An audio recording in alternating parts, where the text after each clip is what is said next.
Cindy எறும்பு கறிக்கடையை நடத்திட்டு வந்தது. அதனுடைய மனைவி ரோசி இரவு நேரத்துல அந்த கிராமத்துல இருக்க காடுகளையும் மற்ற விலங்குகளையும் திருடிட்டு வந்து கறியாக்கி வித்துட்டு வந்தாங்க. இத பாருப்பா, கறி கடைக்கார தம்பி, போன வாரம் வாங்கிட்டு போன உன்னுடைய மட்டன் கறி வெறும் உப்பா கரிச்சிச்சு. எனக்கு ஃப்ரெஷ்ஷான கறியா பார்த்து போடுப்பா. நாய்க்கறி போட்டு குழம்பு வச்சா உப்பு தான் கறிக்கும், இனிக்கவா இனிக்கும். அட என்னப்பா முணுமுணுத்திட்டு இருக்க? இப்படியே சிண்டு மக்களை ஏமாத்தி வாழ்ந்துட்டு வந்தது.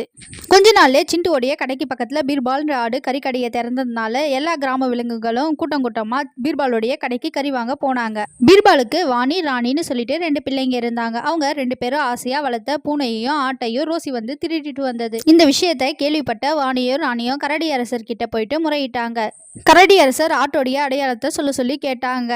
அதுக்கு ராணி ஆட்டோடைய கழுத்துல வைர நெக்லஸ் போட்டிருக்கதா சொன்னா. உடனே கூட்டத்துல இருந்து ஓடி வந்த ரோசி வந்து சிண்டு கிட்ட ஆடுங்கன்னு கேட்டா. உண்மையை தெரிஞ்சுக்கிட்ட கரடி அரசர் சிண்டுவுக்கு தண்டனையை கொடுத்தாரு.